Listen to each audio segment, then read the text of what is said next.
My daughter-in-law accidentally sent me my son's lunch for work. As a joke, I showed it to a coworker.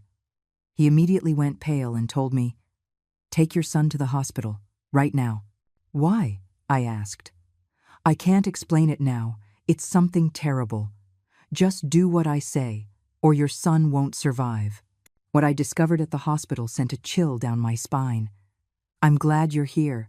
If you're watching this video, give it a like, subscribe to the channel, and tell me in the comments where you're listening to my story of revenge from. I want to know how far it has traveled. On a Monday morning, my house in Chicago was as busy as ever. The sound of pots and pans clashing in the kitchen, the aroma of freshly brewed coffee mixed with the soft fragrance of a perfume sample I had left on the dining room table. I was rushing around, getting ready to go to the office to supervise the new line of perfumes, the pride of my entire life. Julian, my son, was already ready in an impeccable suit, preparing for an important meeting at the financial firm where he is the managing director. Seeing my boy combing his hair in front of the mirror filled me with pride. Julian was all I had, my only child, to whom I had dedicated my entire life to raise and love. In the kitchen, Natalie, my daughter-in-law, was busy preparing lunch.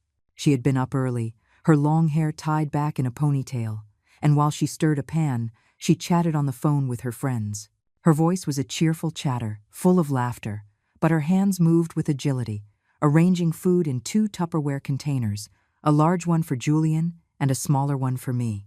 Standing at the kitchen entrance, I watched her work with a warmth in my chest. "You're so thoughtful, my dear. You not only worry about your husband, but also about your mother-in-law," I said, unable to hide a smile. Natalie turned around. Her eyes sparkled, and she smiled slightly. "I just want everyone to eat well, Caroline. Eating out these days is just not safe anymore." Her words moved me. I had always seen Natalie as a daughter, my beautiful and dynamic daughter-in-law, who always knew how to take care of the family. As we prepared to leave, Natalie hurried to give me the small container, while she put the large one in Julian's car. I carefully placed the container in my purse, thinking about how incredibly attentive Natalie was. She was a family woman. She always made me feel at ease. Then I walked out the door, not realizing that this Tupperware would change everything in my life. At lunchtime, my office was as lively as usual. The younger employees gathered around the table, laughing and gossiping about their husbands and their kids. I opened my purse, took out the Tupperware, but immediately realized that something was wrong. This was not the small container Natalie had prepared for me, but the large one, Julian's. I laughed and shook my head. Natalie is more scatterbrained than this old mother-in-law of hers, I thought, believing it was just an adorable mix-up. As I opened the lid, I noticed that the rim of the Tupperware had some small white granules on it, as if it were sugar. How strange. "A savory dish with sugar on the rim," I murmured, half curious and half amused.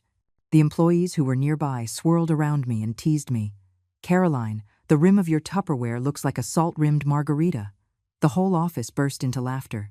The atmosphere was as cheerful as a small party. I took the container and brought it to Arthur, my closest colleague. He had been a doctor before retiring, and now worked as an occupational safety consultant for my perfume company. Arthur was always the person I trusted most, with whom I shared the little anecdotes of my life. "Look at this," I said, laughing, showing him the container. Natalie, so young and already more absent-minded than I am, she cooks her husband a savory dish and puts sugar on the rim of the Tupperware. Maybe she sees how hard Julian works and wants him to gain some weight. I joked, expecting him to laugh out loud like the others. But Arthur didn't laugh. He took the container, tilted it under the fluorescent office light, and gently rubbed the rim with his finger. Suddenly, his face turned pale and he narrowed his eyes as if he had just seen something horrible. "Who prepared this food for you?" he asked in a deep, serious voice. I frowned, a little confused. "My daughter-in-law, as always, she prepares lunch for me and my son to take to work.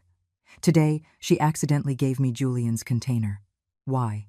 I replied, trying to stay calm, though a bad feeling was beginning to creep over me.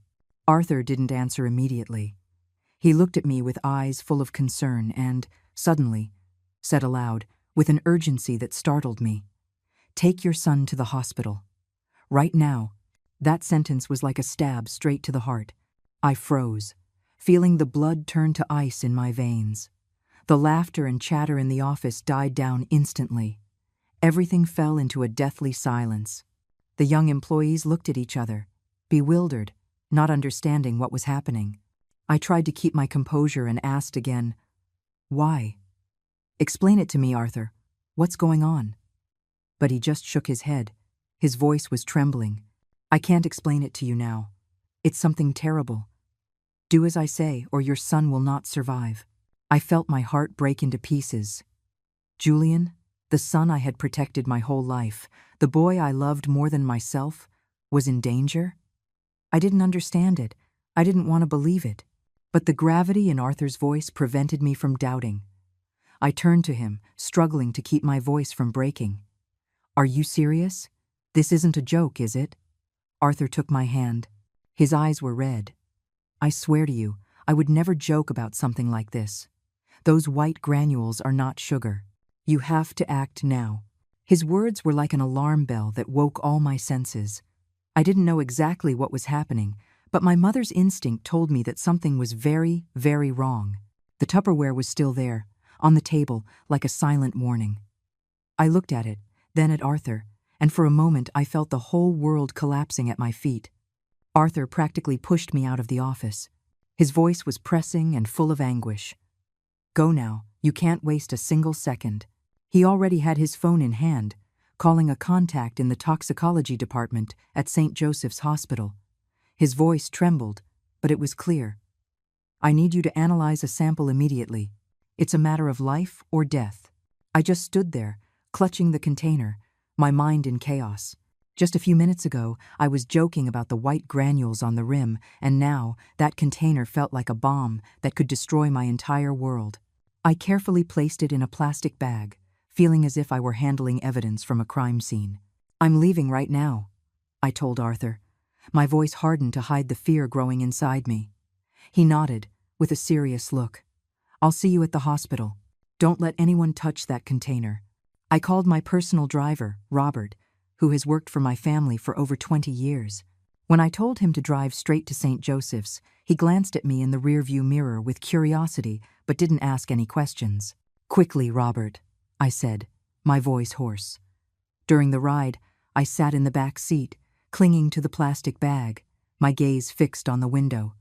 The streets of Chicago were as bustling as ever. The green city buses speeding by, the street vendors shouting their wares on the sidewalk, and the bright sun reflecting off the glass buildings. But it all seemed distant, as if I were in another world, one where only I and the terror of what was about to happen existed. Upon arriving at the hospital, I went to the reception, still clutching the plastic bag.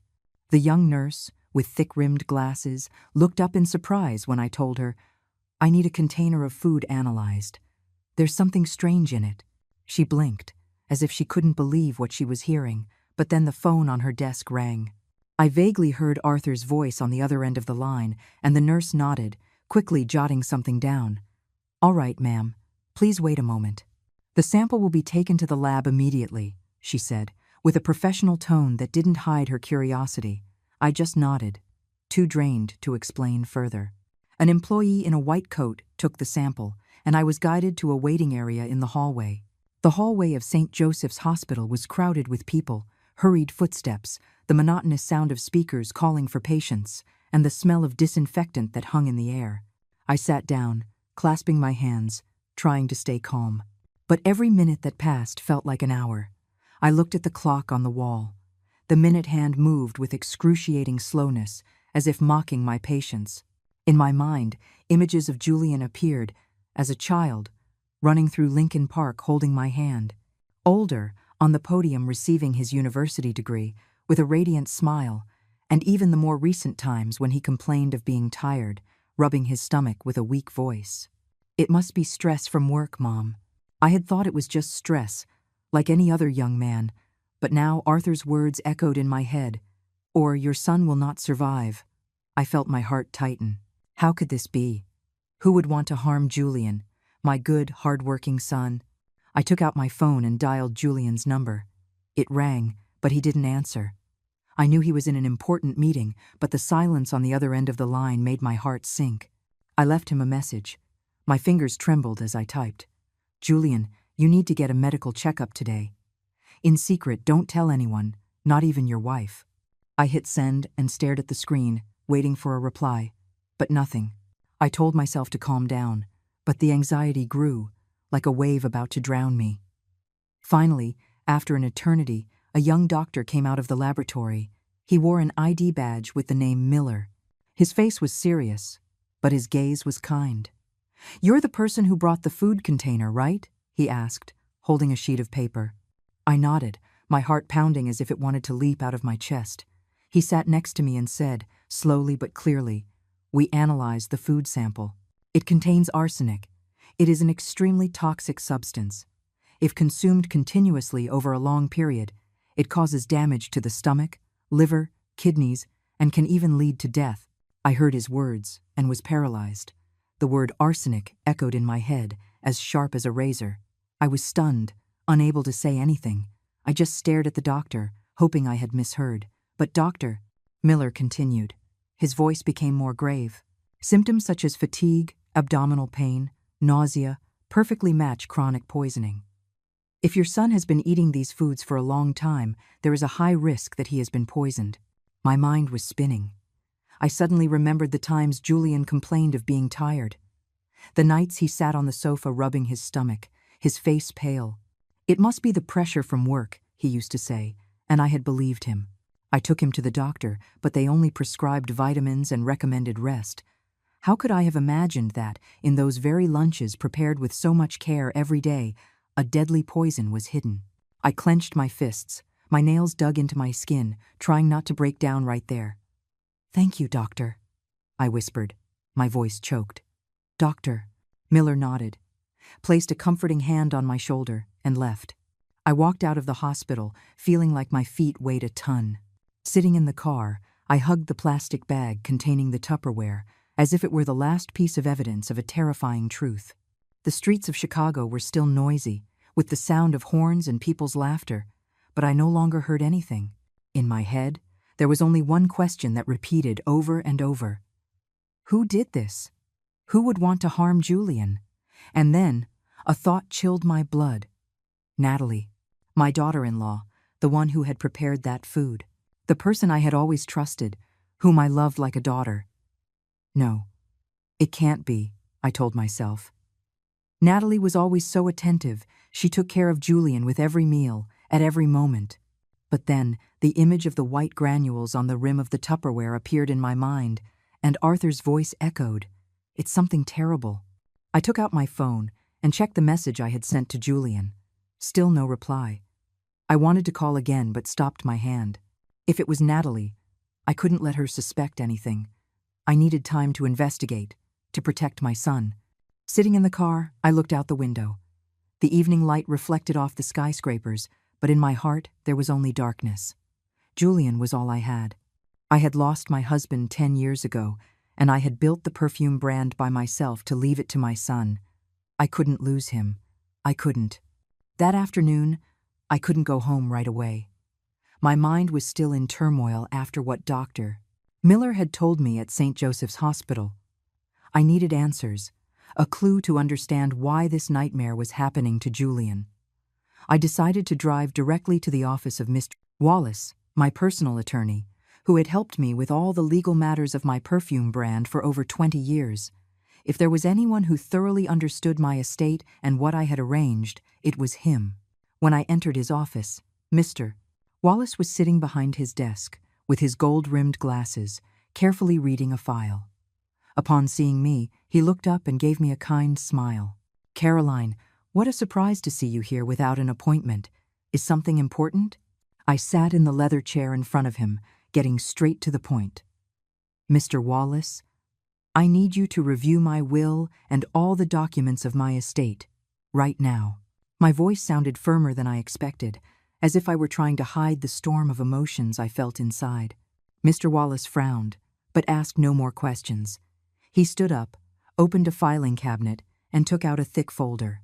"This is the last draft you signed last year," he said, placing the papers in front of me. I turned the pages one by one. The dry words about properties, real estate, and company shares paraded before my eyes. But when I reached the section on the distribution of the inheritance, I felt my blood run cold. In the will, I had clearly stipulated that my assets would be divided equally between Julian and Natalie, my son and my daughter-in-law, whom I had always considered a daughter. But there was a clause that made me shudder. If one of the two passed away before me, the survivor would automatically inherit the entire estate. That is, if Julian died, Natalie would become the sole heir. I looked up at Wallace. My voice trembled. And if I'm still alive, could she get anything? Mr. Wallace adjusted his glasses. His voice was grave and clear. If you are still alive, you remain the owner of the perfume brand and have every right to change the will at any time. But if Julian were to pass away before you, his personal assets, properties, investments would gradually pass into Natalie's hands. When you pass away, legally, that is the shortest path for her to get everything. He paused, looking at me as if to make sure I understood the weight of his words. I nodded, but inside, everything was collapsing. The pieces of the puzzle were starting to fit together, and the picture that was forming left me frozen. On the way home, I couldn't stop thinking about Natalie. She had always been the perfect daughter-in-law in my eyes. Beautiful, attentive, she always knew how to make me happy. But now, my memories of her felt distorted. I remembered the times she discreetly asked me about the value of the brownstone in Lincoln Park, or her casual questions about my investment projects in Scottsdale. Once, during dinner, she let it slip. If one day you're no longer in charge, I'll continue to develop the brand, right, Caroline? I promise I'll do a great job. At that moment, I just smiled, thinking it was the concern of a dedicated daughter-in-law. But now, that sentence echoed in my head, sharp as a warning. Had Natalie planned it all along? Did she see Julian and me not as her family, but as obstacles on her path to an immense fortune? When I got home, it was almost dark. The yellow light from the porch illuminated Natalie's figure, sitting in a wicker armchair, checking her cell phone. She looked up and smiled at me, as radiant as ever. "You're home, Caroline? I just booked an appointment at the spa for the weekend. Do you want to come with me? They have an amazing, relaxing massage package." Her voice was soft and carefree, but it no longer gave me the same warmth.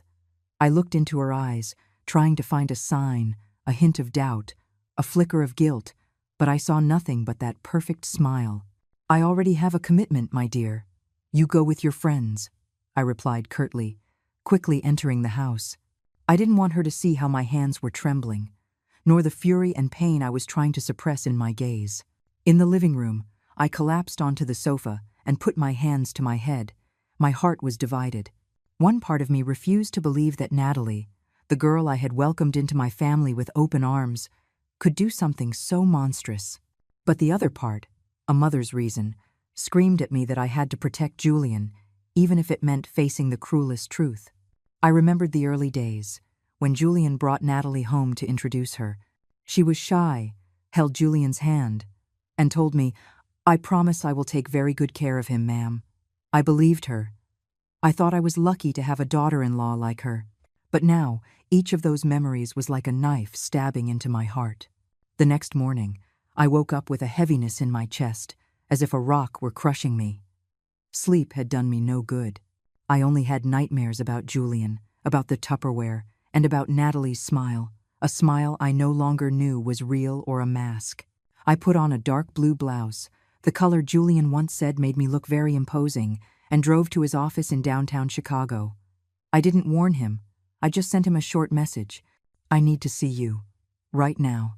During the drive, I tried to stay calm, but my hands gripped the steering wheel, soaked in sweat. I knew this conversation would change everything, but I couldn't postpone it any longer. Julian had to know the truth. When I arrived, Julian had just come out of a meeting. His jacket was a little wrinkled, but his smile was still radiant when he saw me. "Mom, what are you doing here without telling me? Are you coming to see if I'm working hard?" He joked, in his usual light tone. Seeing my son there, so healthy and carefree, broke my soul. How was I going to tell him that the woman he loved, the person he trusted most, might be plotting to kill him? But I had no choice. "Julian, come to your office with me. It's something important," I said, with an unintended seriousness. He frowned, his smile vanished, but he nodded and led me to his private office. The office was spacious, with a large window overlooking the bustling city. Julian sat down and gestured for me to take a seat in front of him. "What's wrong, Mom? Why so serious? Is there a problem with the perfume company?" he asked, still thinking it was a normal conversation. I didn't answer immediately. I opened my purse and took out the folder with the lab results from St. Joseph's Hospital and the copy of the will that Mr. Wallace had given me the day before. I put them on the desk, pushed them towards him, and looked him directly in the eyes. "Read it, Julian," I said, my voice hoarse with contained emotions. Julian took the documents and began to turn the pages. His expression changed rapidly, from indifference to confusion and then to a deathly pallor.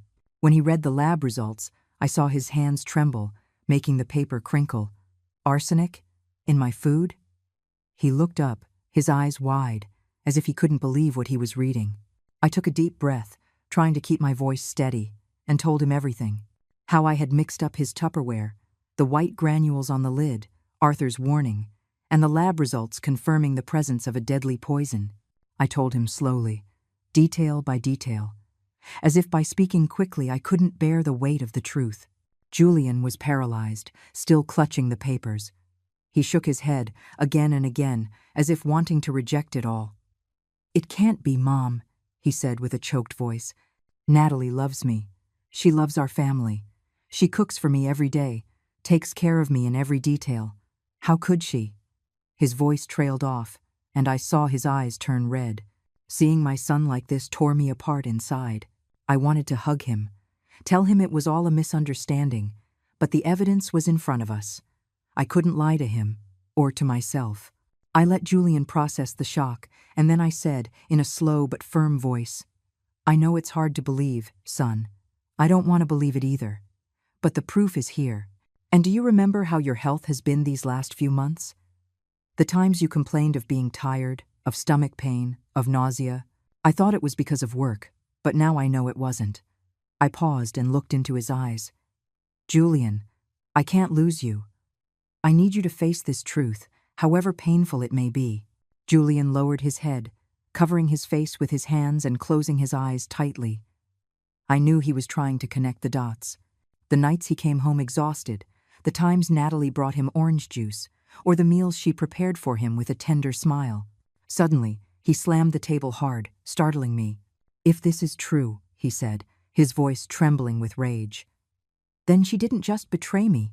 She wants to steal your legacy and destroy our family."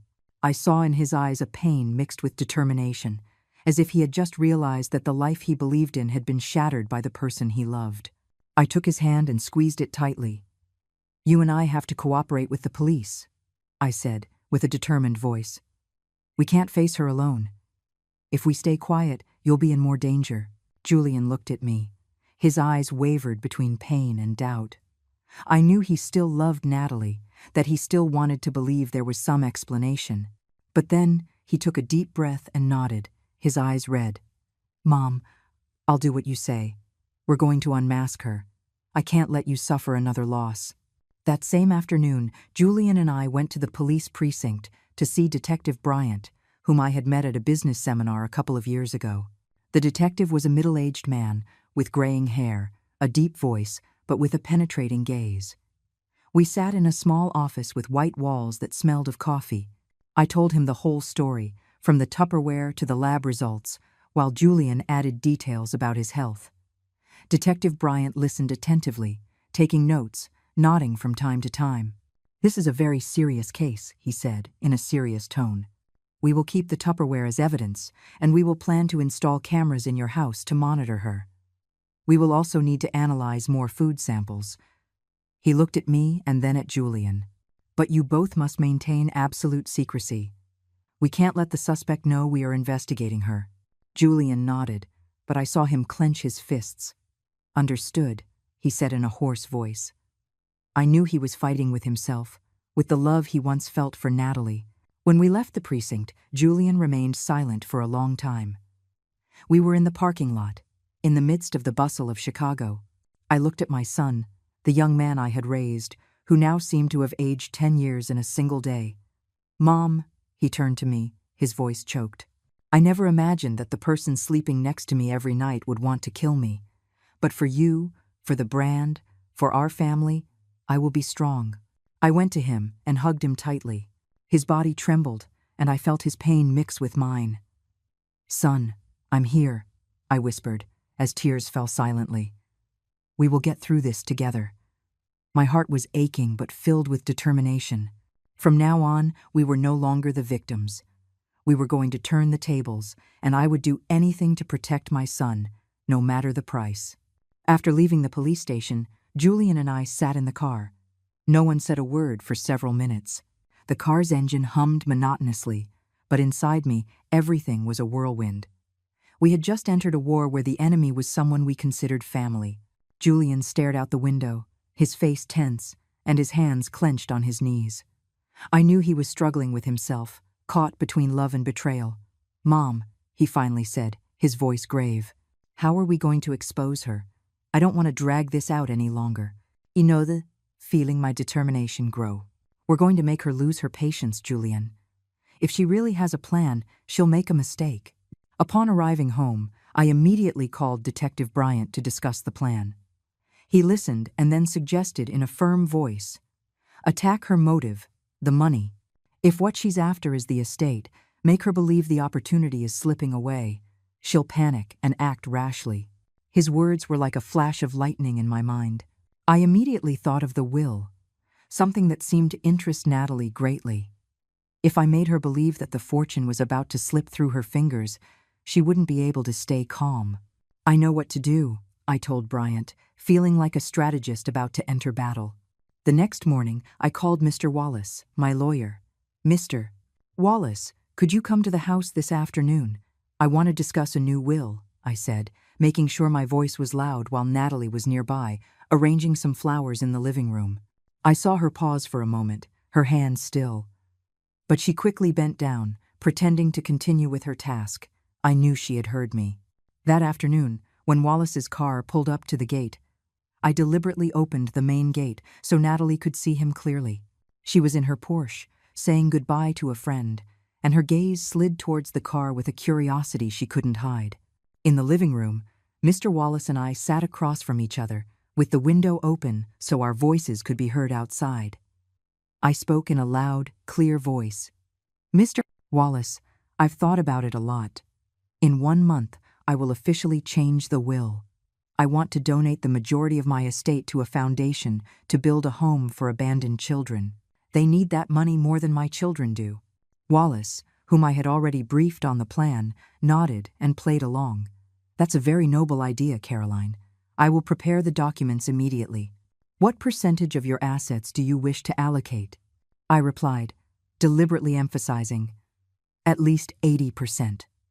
The perfume brand, the properties, everything. I want to leave a meaningful legacy." At that moment, I heard stealthy footsteps in the hallway. Natalie passed by, with a tray of fruit in her hands, but her steps clearly paused for a second. I glanced at her and saw her freeze for an instant, her eyes wide, before hurrying on. My heart raced. She had heard it, and I knew it had touched her greatest fear. When Wallace left, Natalie accompanied him to the door, a forced smile on her lips that no longer had its usual naturalness. "Thank you for coming, Mr. Wallace," she said, but her voice trembled slightly, as if she were trying to hide something. That night, I decided to take the plan a step further. I organized a family dinner, as I used to do to maintain a warm atmosphere. Julian sat beside me, and Natalie opposite, smiling, but her eyes lacked their usual sparkle. As I poured the wine, I deliberately brought up the will again. "I've thought it over. The perfume brand is my life's work, but I want it to be linked to philanthropy. Donating my assets to the foundation is the way for me to feel at peace." Natalie nodded, pretending to agree. "How noble of you, Caroline. I fully support you." But I saw her grip her wine glass, her red-painted nails digging into the crystal. Julian played along, his tone soft but full of intention. "That's right, Mom. It's very valuable that you're thinking about society. I would also like the brand to be associated with a humanitarian image in the future." I glanced at Natalie and saw her lower her face, her lips pressed tightly together. After dinner, Natalie made an excuse. I have a late spa appointment with a friend. I think I'll be a little late. She stood up, grabbed her purse, and left. I pretended to be busy clearing the table, but as I passed by the garden, I heard her talking on the phone in a low but hurried voice. We can't wait another month. We have to act now. My heart stopped. I pretended to cough and walked into the garden as if by chance. Natalie was startled and turned around with panicked eyes. Yes, my massage appointment is changed to tomorrow morning. I'm a little tired today, she said, quickly changing her tone before hanging up. I smiled and nodded.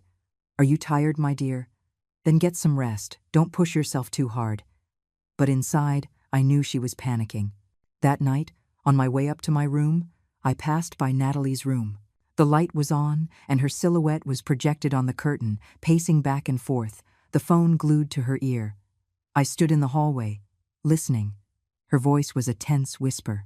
I have to do something before that old woman signs the new will. I went back to my room. I closed the door, my heart pounding a mile a minute. I knew it was the sign that her anxiety had reached its limit. The days following that family dinner, the atmosphere in the house grew tense, though on the surface Julian and I tried to keep everything normal. But inside, I felt like I was walking on a tightrope where every step had to be careful because the slightest mistake could ruin everything. One morning, while making coffee, Julian came into the kitchen looking tired. He sat down, rubbed his forehead, and said in a low voice, "Mom, the food Natalie has been cooking these past few days tastes really weird. Yesterday's soup was a bit bitter, and the orange juice had a cloudy white sediment." She didn't stop, he said, his eyes full of worry. His words were like a stab to the heart. I took his hand, trying to keep my voice steady. "Don't eat anything she prepares for you. I'll take care of it."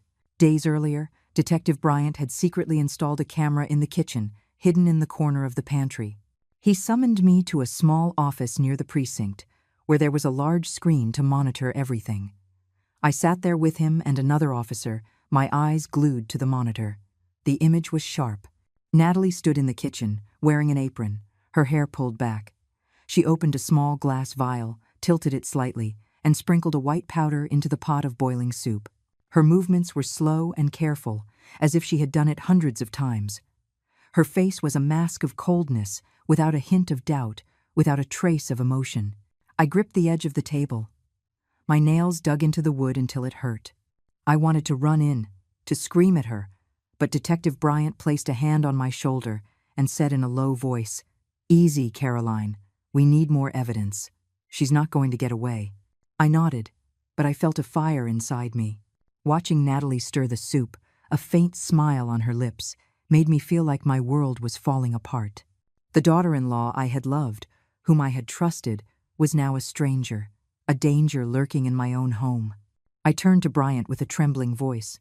"Are you sure the camera is recording everything? I don't want her to have any chance to deny it." He nodded, with an icy gaze. "Everything is being recorded, every detail clearly." That night, Julian ate the dinner Natalie prepared, but I had told him to only pretend to taste a little. As soon as he put down his spoon, he clutched his head, complaining of dizziness, and collapsed onto the sofa. Natalie rushed to him, held him, and said with false concern, "You've been working too much. It must be stress. Let me get you a glass of water." I watched from a corner of the room. Her smile was tender, but her gaze was cold, as if she were assessing whether her plan was working. I turned away, pretending to be busy with the dishes, but my heart ached like never before. Julian was acting very well, but I knew he was suffering too. Not from the poison, but from the betrayal of the woman he had loved. The food sample from that dinner was secretly collected by the police for analysis. The next morning, Detective Bryant called me to his office. He handed me the sheet with the results. His voice was grave. "The concentration of arsenic in the soup and orange juice is double that of the previous container." She panicked, probably for fear of losing the inheritance after hearing you talk about the foundation. "She's accelerating the plan." I took the paper. I read every line, feeling my blood run cold. "Double," I murmured, in disbelief. Natalie didn't just want to harm Julian. She wanted to do it quickly, before I could change the will. Bryant looked at me and said in a low voice, "You and your son must be more careful. She's losing control." From that day on, I started paying attention to every little detail. Every time Natalie served juice, she always served Julian first, carefully placing the glass in front of him before serving me or anyone else. Once I pretended to be thirsty and asked her to bring me a glass of orange juice. She moved nervously in the kitchen. Her hands trembled slightly as she handed me the glass. "Here you go, Caroline," she said, but she avoided my gaze, as if she were afraid I would discover something. I took the glass and smiled. "Thank you, my dear, but I'm actually craving a glass of water now."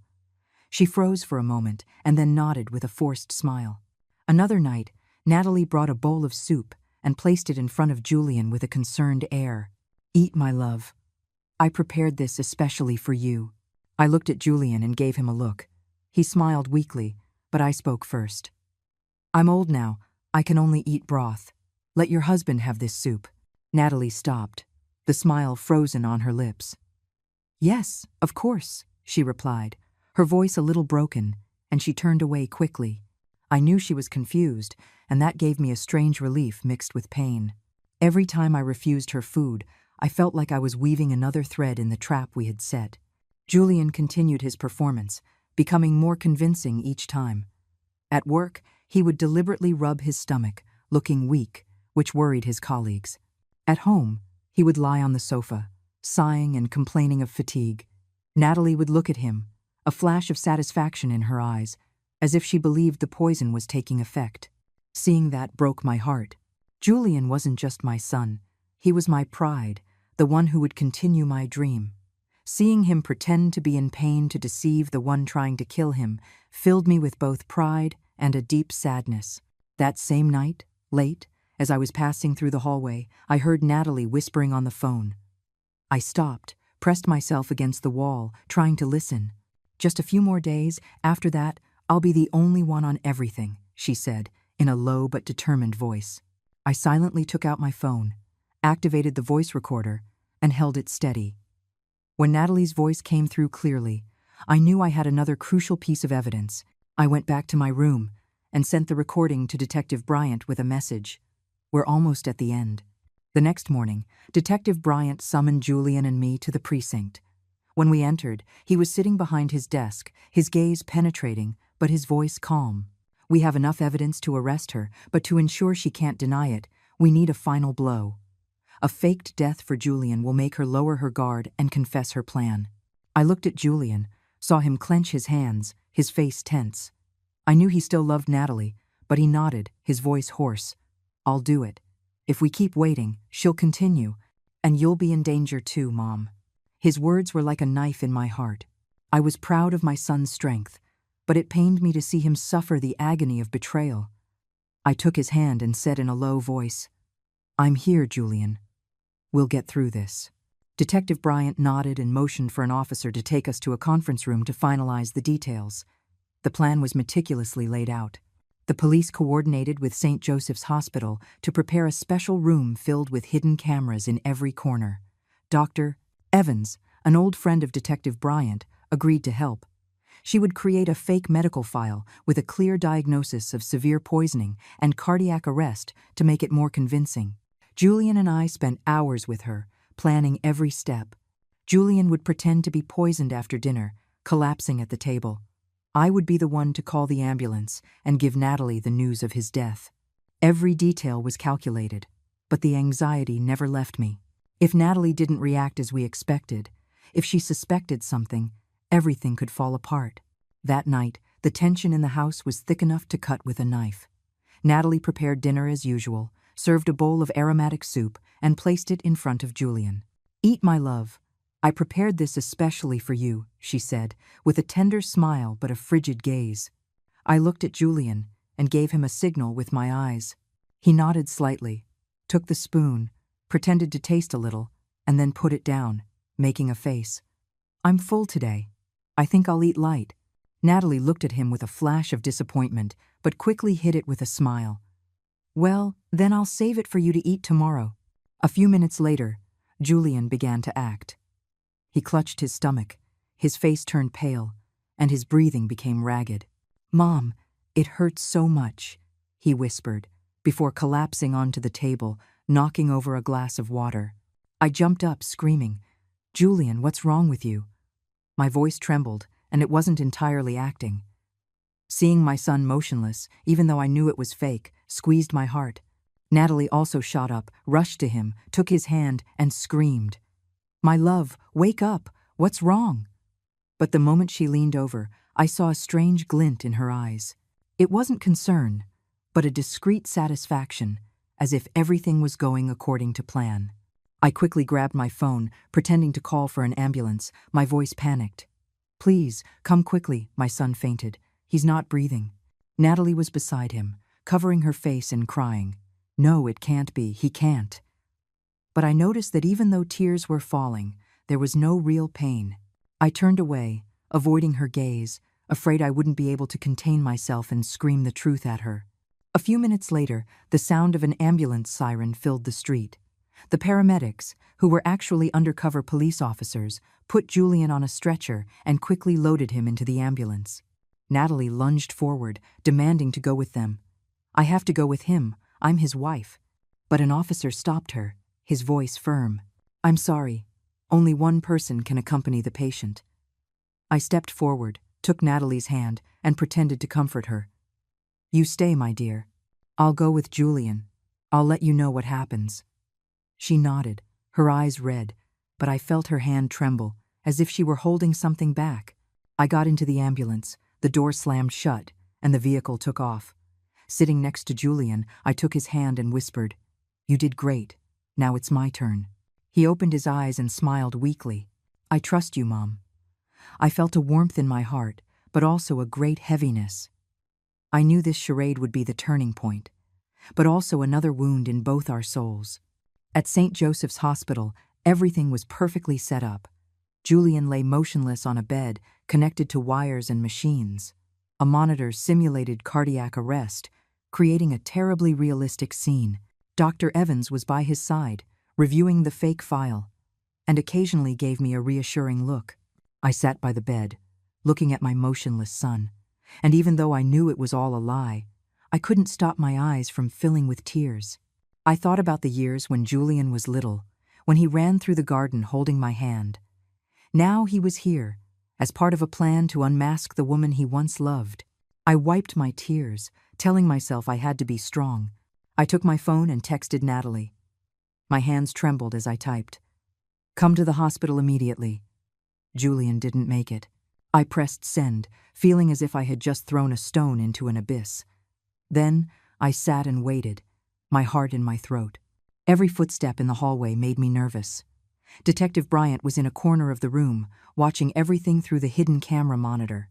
He whispered, "You're doing very well.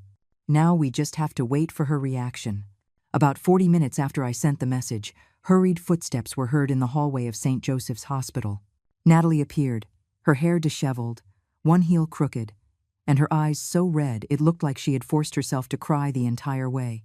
She lunged at me, hugged me tightly, and screamed, "It can't be, Caroline. Julian, he was so young." Her voice broke, but I could feel the falseness in every sound. I stood rigidly, trying to play the part of a devastated mother. "Natalie, calm down, my dear," I whispered. My voice choked, not from the acting, but from the rage and pain consuming me. Seeing her cry like that made me want to scream, but I knew it wasn't time yet. The play was still on, and I had to maintain my role. Detective Bryant and 3 plainclothes officers were a short distance away, pretending to be bystanders, but I knew they were watching Natalie's every move. One of them, wearing sunglasses, was discreetly recording with a small camera hidden in his clothing. Natalie noticed nothing. She continued to hug me, tears streaming down her cheeks. "Caroline, how could this have happened? I can't believe it," she sobbed. I nodded, patting her back, but inside I just wanted to push her away and confront her with the truth. I guided her, my voice trembling. "Come see Julian one last time. He's in there." I led Natalie to the special room, where Julian lay motionless on the bed, covered with a sheet up to his chest, his face pale thanks to expert makeup. The machines around him simulated cardiac arrest with faint beeps, creating a terribly realistic atmosphere. Natalie approached. Her trembling hands touched Julian's. Her tears fell in torrents, but I noticed her gaze was not one of pain. It was one of relief, a strange glint, as if a great weight had just been lifted from her shoulders. My heart sank. How could she stand there, pretending to cry, when she herself had caused all of this? Suddenly, Natalie leaned in and whispered, so low I could barely hear her, "It's finally over." She bit her lip instantly, as if realizing her mistake. But it was too late. The phrase was heard clearly, captured by the hidden microphone in the room. I stood frozen, feeling my blood run cold. And just at that moment, Julian's eyes shot open, and he sat up abruptly in the bed. Natalie screamed and recoiled. "It can't be. I was so careful." Her voice was pure panic. Her eyes widened with absolute terror, as if she were seeing a ghost. I stood there, my heart pounding a mile a minute, not knowing whether to feel relief or pain. Julian looked directly at Natalie, his eyes full of anger and disappointment. "Careful?" he repeated, his voice as cold as ice.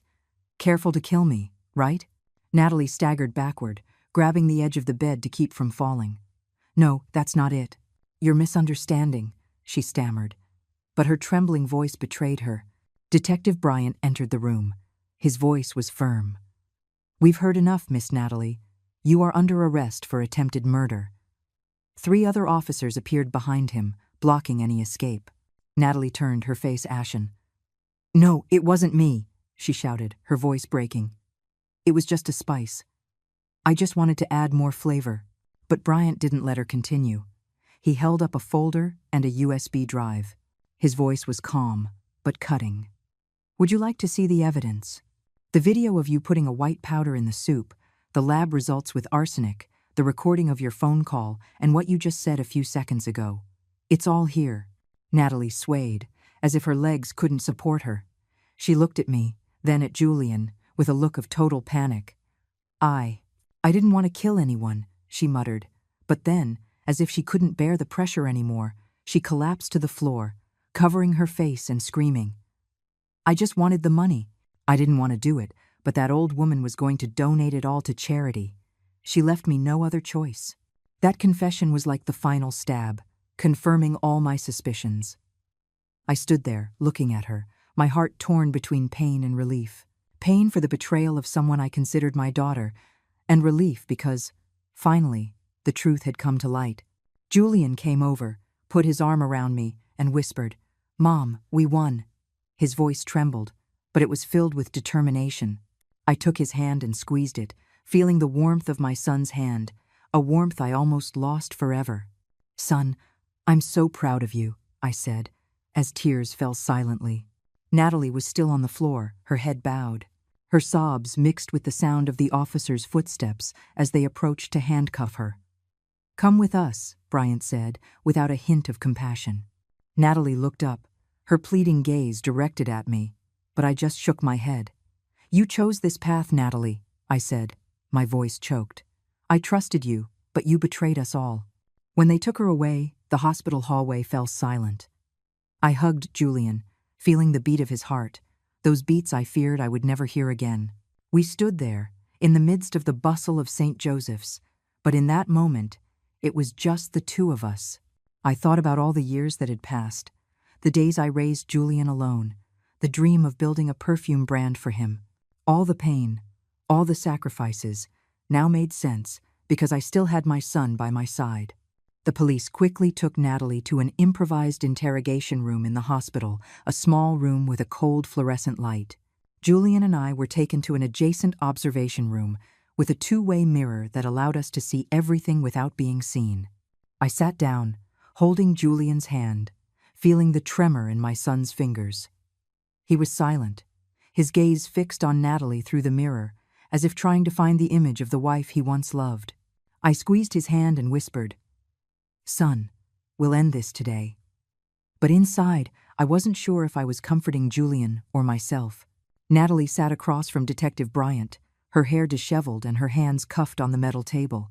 Her head was bowed, but I could still see the sweat on her forehead. Detective Bryant began, his voice soft but sharp. "Miss Natalie, we don't want to make things difficult for you. Just tell us the truth. Why did you do it?" Natalie looked up. Her eyes darted back and forth. Her voice was defiant. "I didn't do anything. You're making all this up to frame me." She spoke loudly, but her voice trembled, as if she were trying to convince herself more than anyone else. Bryant didn't respond. He silently placed a small glass vial on the table, the same one the police had found in my kitchen. "Then what is this?" he asked, his tone calm but full of pressure. "Salt, sugar, or arsenic?" Natalie stared at the vial with wide eyes but didn't answer. She bit her lip, clenching her hands so tightly that her knuckles turned white. I saw Julian beside me clench his fists. His breathing quickened. "Calm down, son," I whispered, holding his shoulder. But I too was holding back the rage boiling inside me. The interrogation room door opened, and a hospital doctor entered with some papers. "These are the results of the soup and juice samples we took from your house," he said, looking directly at Natalie. "The concentration of arsenic is enough to kill a healthy adult in a short time." Natalie shook her head, laughing nervously. Her voice broke. "No, it can't be. I was just giving him vitamins. Julian was always tired. I just wanted him to feel better." But her voice was weak, as if she didn't believe her own words. Bryant didn't let her continue. He turned on the screen on the table, and the video from the hidden kitchen camera appeared. The image was sharp. Natalie, standing in front of the pot, opening the small vial, sprinkling the white powder, and then quickly stirring, disguising it by adding a little salt and pepper.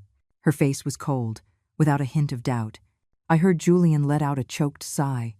He lowered his head, covering his face, as if he couldn't bear to see the woman he loved in that recording. I took his hand and squeezed it, saying nothing. My soul ached, but I knew it was time to be stronger than ever. "Do you have anything else to say?" Bryant asked. His voice remained calm but sharp as a razor. Natalie shook her head. Her eyes moved restlessly. Sweat ran down her cheeks. I don't know anything about arsenic," she stammered. Bryant signaled to the officer beside him, and an audio recording was played. Natalie's voice echoed in the room. "Just a few more days. After that, I'll be the only one on everything." It was the conversation I had recorded the night before, when she was whispering on the phone. Natalie froze, her face pale, as if she had been slapped. That's not me," she shouted, but her voice had no strength or conviction left. Julian, beside me, jumped up, his fists clenched and his eyes red. "Mom, I can't take it anymore," he shouted, about to leave the observation room. I quickly stopped him, hugging him tightly. "Son, let the police do their job. She can't deny it anymore." But seeing the pain in Julian's eyes, I knew it wasn't just rage, but a heart shattered by betrayal. The wife he had loved, whom he had trusted, was sitting there, cornered by her own actions. Bryant continued.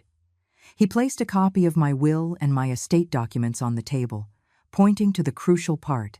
"If Julian died first, you would be the sole heir to all of your mother-in-law's assets. You knew that, didn't you?" Natalie looked at the papers, panic in her eyes. She opened her mouth, but couldn't say anything. Bryant went on. "You planned this for a long time, didn't you? You started with small doses of arsenic, and then increased them when you heard she planned to donate her fortune to charity." Natalie broke down crying, but they were not tears of remorse. She screamed, her voice filled with rage. "It's all that old woman's fault. If she hadn't announced the donation, I wouldn't have had to rush things like this." That sentence was like the final stab, straight to my heart. I was paralyzed, feeling the world collapse. Natalie not only wanted to kill Julian, but she blamed me, as if I had pushed her to commit this crime. Julian hugged me, his voice trembling. "Mom, don't listen to her. She doesn't deserve to make you suffer." Detective Bryant nodded to the officer beside him and signed a preventative detention order right there. "Miss Natalie will be transferred to the Central Precinct to continue the investigation," he said without a hint of compassion. Natalie collapsed, covering her face and sobbing, but no one in the room was moved. They took her away. The sound of their heavy footsteps echoed in the hospital hallway. Julian and I remained seated, silently watching through the two-way mirror, where only the empty table and the folder of documents remained. The next morning, Julian and I walked into the Chicago Police Headquarters, where Natalie had been taken for her official statement. The atmosphere in the building was heavy. It smelled of old paper and cold coffee. I took Julian's hand, feeling the tension in his fingers. We were led to a small room, where an officer told us to sit as witnesses. I looked at my son. His face still showed the pain of the previous day, but his gaze was firmer. "Mom, it all ends today, right?" he asked in a low voice. I nodded, squeezing his hand. "Yes, son. We'll put an end to this nightmare." They brought Natalie into the interrogation room, separated from us by a pane of glass. She sat with her head down, hands cuffed, her messy hair covering most of her face. There was nothing left of the glamour and charm of the daughter-in-law I had once been so proud of. The silk blouse she wore was wrinkled, her eyes swollen and red, not from crying but from exhaustion. I looked at her with a mixture of anger and pain. That woman had been part of my family, had sat at my table, had laughed with me and Julian. Now she was there, like a stranger, like someone who almost took everything I loved from me. Natalie's public defender, a middle-aged man in a gray suit, entered the room. He placed his briefcase on the table and said in a low voice, "Miss Natalie, I advise you to cooperate. The evidence against you is overwhelming." Natalie looked up with panic in her eyes, but then, as if all her strength had run out, she whispered, "I'm going to tell you everything. I don't want to hide anything anymore." That sentence left me frozen. Julian, beside me, took a deep breath, clenching his fists. I put a hand on his shoulder to calm him, but I too was trembling at what I was about to hear. Natalie began to confess.